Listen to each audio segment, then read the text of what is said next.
Hi guys! Magandang araw! Welcome sa aking channel. For today's video, gagawa tayo ng tokwat baboy with black beans.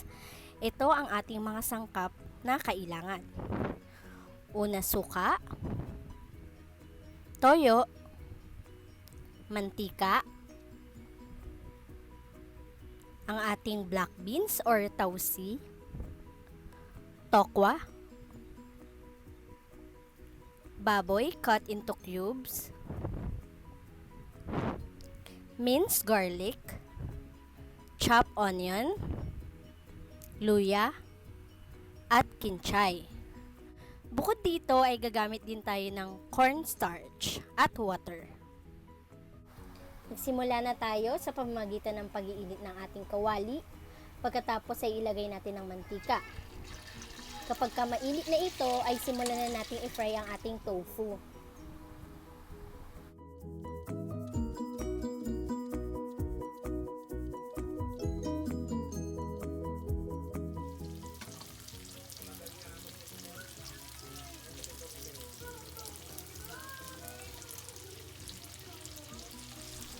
Kapag golden brown na ang ating tofu, pwede na natin itong hanguin at iset aside muna.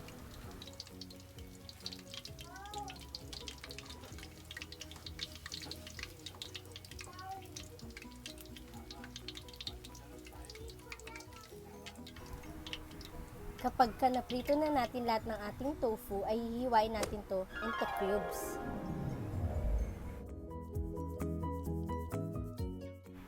Magsimula na tayong magisa. Ang ginamit kong kawali ay same na kawali. Pinawasan ko lang ng mantika. Inuna ko ang luya at sinunod ang bawang. Pagkatapos ay sinunod ko naman ang sibuyas. Ginisa ko lang to ng kaunti. At nung translucent na ang sibuyas, inilagay ko na ang baboy. Mas maganda sana kung liempo ang baboy natin para may mga kaunting taba ito. Lutuin lamang natin ito hanggang sa maging ganito ang kulay. Once luto na ang baboy, pwede na nating ilagay ang ating tausi.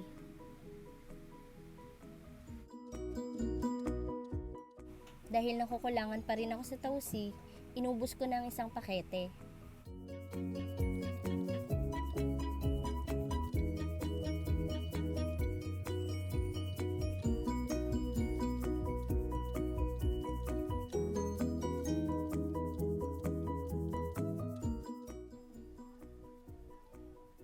Ilagay na natin ang toyo.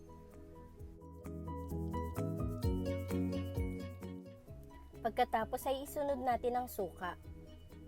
Huwag muna natin itong hahaluin. Antayin muna natin kumulo ito hanggang sa mawala ang maasim na amoy.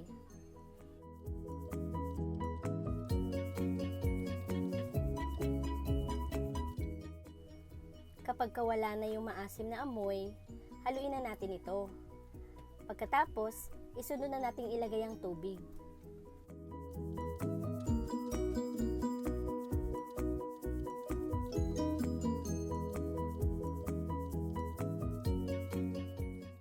Pakuluin muna natin ito hanggang sa lumambot ang baboy.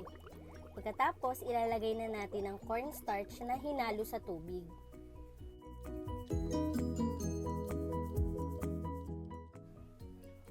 Ngayon, pwede na natin ihalo ang sinet aside nating tokwa.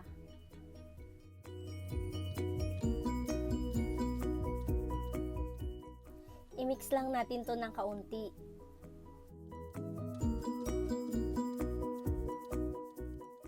After natin ma-mix, pwede na natin patayin ang apoy. Para sa huling step, ilalagay na natin ang kinchay sa ibabaw. And we're done!